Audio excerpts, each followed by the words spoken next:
Good evening, ladies and gentlemen. I'm Dr. Doujinshi, and welcome back to another episode of Hentai Reviews, the only series on the internet where we decide to take breaks, because breaks are healthy for everybody and everybody involved. Even though we do take them, like, every other day, and maybe sometimes 2 days in a row. And sometimes we take them every other day. I'm lazy, but I also like doing this, so it's hard to balance whether or not I want to actually get something done or not.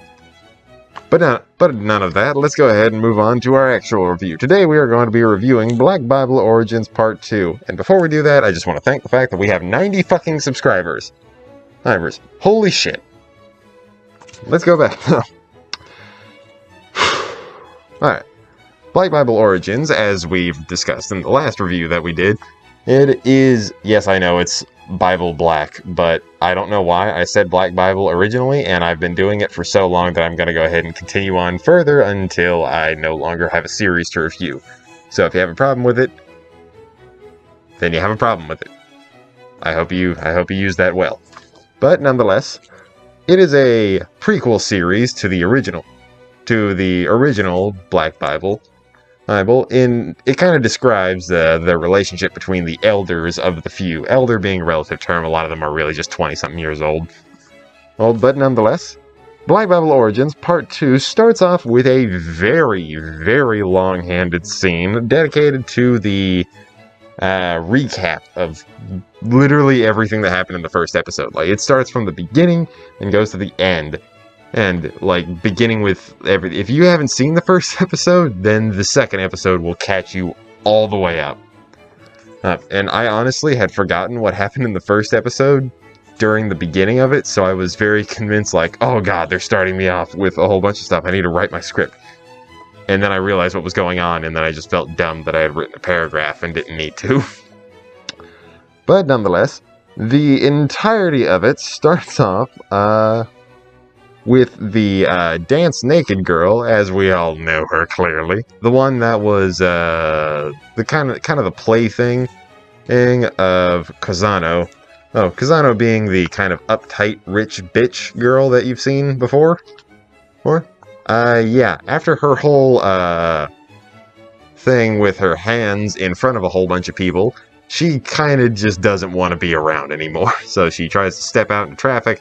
Traffic stops her, and she's kind of just hazed now. And it's pretty sad, because she didn't ask for this.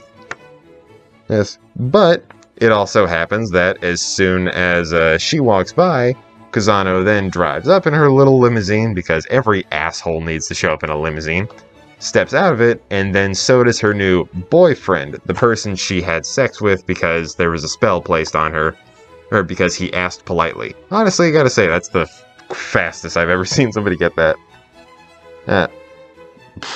But after they kind of discuss the whole, like, hey, this book is serious shit, there's actual magic in it, Takashiro, the main girl with red hair, says, you know what, I have an idea. And then they start playing matchmaker for money in an entire Japanese school, getting either everybody laid or everybody hooked together, in which case, at the very end of it, some people try to stop them, but then she shows off she has a little magic thing on her hand and goes, boom, and then people just fly away. Not really strong magic, but like, hey, it's more than nothing. So then 𝓗𝓮𝓷𝓽𝓪𝓲 herself goes up, being the rich, bitchy girl who now has an insatiable lust for this odd-looking fellow, even though she has stated before she is very much into women.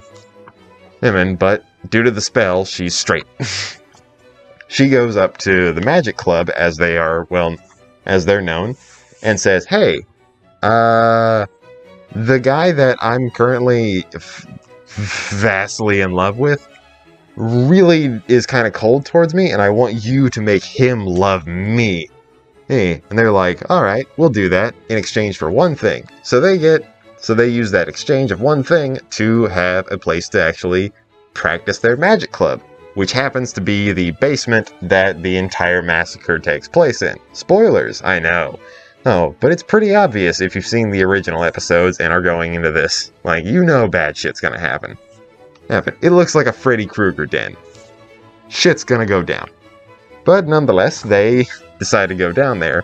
So Takashiro says, hey, instead of giving you the vast amount of love that you want from the other person, so we can just hex both of you and then you're both gonna bone forever, she instead releases the spell on her to where she can go back to being a lesbian. And so naturally, the next day, she's like, what the fuck happened to me? And then she gets in her limo, drives with her, quote, ex-boyfriend, as we can see what's going to happen next, and they go into this open warehouse kind of thing, and then she opens the door, and a bunch of thugs come out, and they just beat the shit out of the ugly guy. Because apparently she just really didn't like him. Shouldn't you beat the shit out of the magic girls instead of him? Because he seems like he just asked a polite question and then got exactly what he wanted without knowing any of the things prior. Alright, fine. Alright, he's to blame for the entirety of it. So now that's just really establishing that she has connections to dark people. Not dark people, just like street thugs. If any of that is taken out of context, I'm going to beat the shit out of somebody. But nonetheless, it shows that after getting rid of her ex-boyfriend, Kusano then goes after Kitami, the blonde girl, the short-haired blonde girl, who, never mind. She goes after her in kind of like a handsy way, but then gets rejected again. It's pretty par for the course. It's already happened once. It's weird that they would force it again. The club then sets up a ritual as it's revealed that Kusano, the rich bitchy girl, is like, hey, I want to join because I like the way the magic is being used and I know how powerful it is. They're like, alright. So they all join together, and they're going to do a ritual to summon a lesser demon.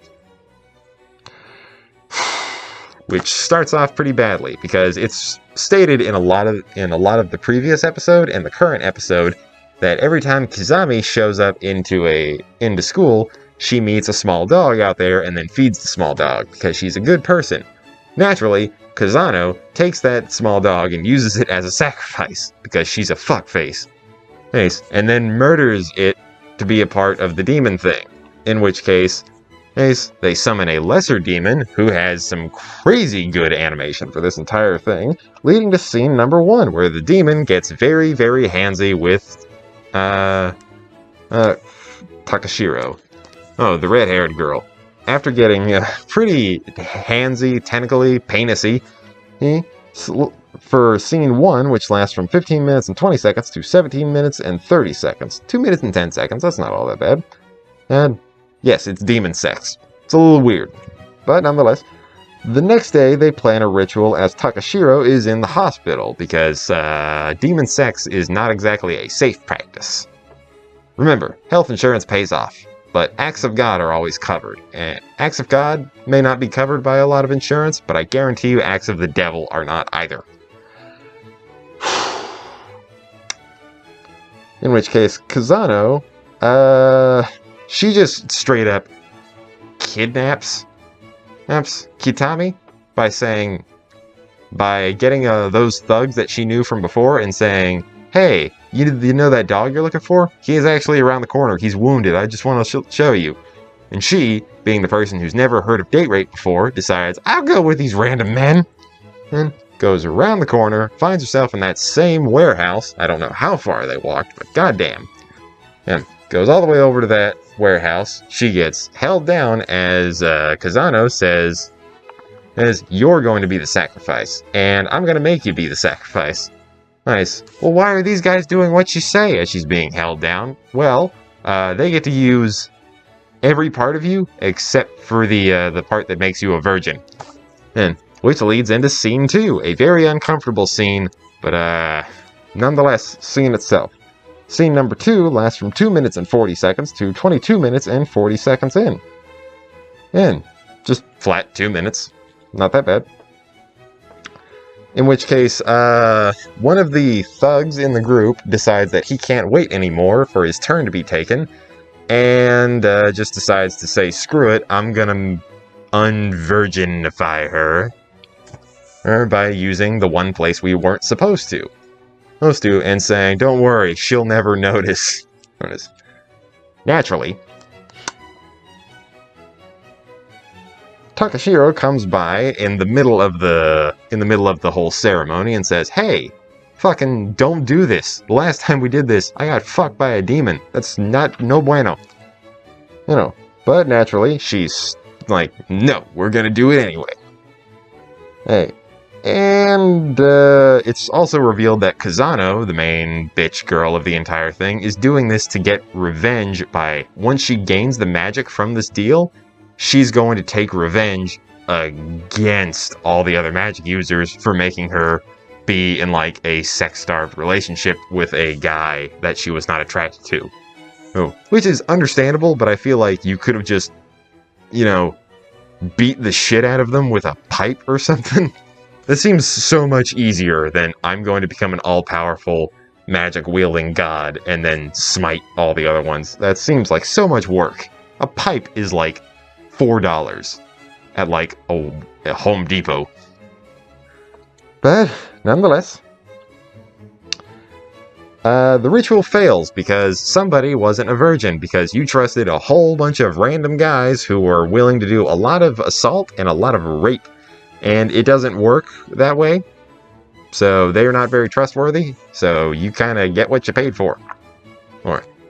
The whole thing doesn't go well, and then it kind of plays out the same way the actual, the flashbacks from previous episodes of Black Bible have been shown. Where the main cultist girl with the sword, Kazano apparently, goes fucking crazy and starts killing all the other members of the magic team, or the magic club, while a portal is open, and the final thing being that Kitami stabs Kazano through the back, and then says, "I don't want to die." A voice comes from the portal and then offers her power. She heals herself and then walks home, as it's revealed that Takashiro has just now burst through the door and finds the displayed corpses everywhere. In which case, the series ends, or at least Black Bible Origins ends. And it ends on kind of on a note that I wouldn't expect. Because I feel like they need to do a little bit more backstory. Because Kitami is a character that's played up to be very sweet, and then has one horrible thing done to her, has to act out in a murderous way, and now she's just, I'll do anything to gain power. She seems like she's the victim in a lot of this, but now she's the villain.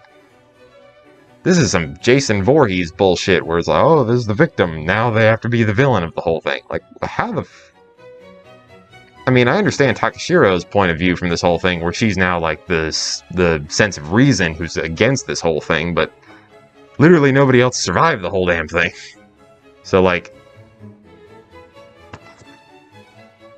plot holes aside, I did think that this was a very welcome series that kind of expands on the entirety of it. I know there's expanded universe of hentai is a very weird concept, but this was definitely well done, and I did appreciate this. This is a welcome addition in my book. Any world building that I can see in something that they rarely decide to have dialogue in is so welcome. I love these sorts of things, and it's appreciated even if others probably won't appreciate it. So I'm gonna go ahead and end it there. My next episode, I don't know what it's going to be, because I'm gonna have to go back to the variety thing that I'll be doing. The variety episode, I have a list. I'll probably check through one of those. And then, since we're not doing Redo of Healer anymore, we will be doing another longer series. Not sure which one, though, but we'll find out as we go along. Nonetheless, I still want to thank you all for being here with the 90 fucking subs. Remember when I said road to 100, and I put that at the beginning of a lot of videos? Well, I'm still doing that, and it seems like such a reachable goal now. It blows my fucking mind. But nonetheless, thank you everybody for being here. I can't say that I appreciate you enough. I've done it every video, and I really wish I could do it every single other video that happens. Thank you so much for being here and giving me a chance to do all of this as best I could. Even if I had no subscribers, I'd still be doing this. But given the fact that 90 people are subscribed and want to see what I can do, just makes me appreciate you so much more. Thank y'all for being here, and I'm going to end it there. Have a nice day. Don't be a dick. There's too many of them. And wash your fucking hands. I have been the doctor. Peace.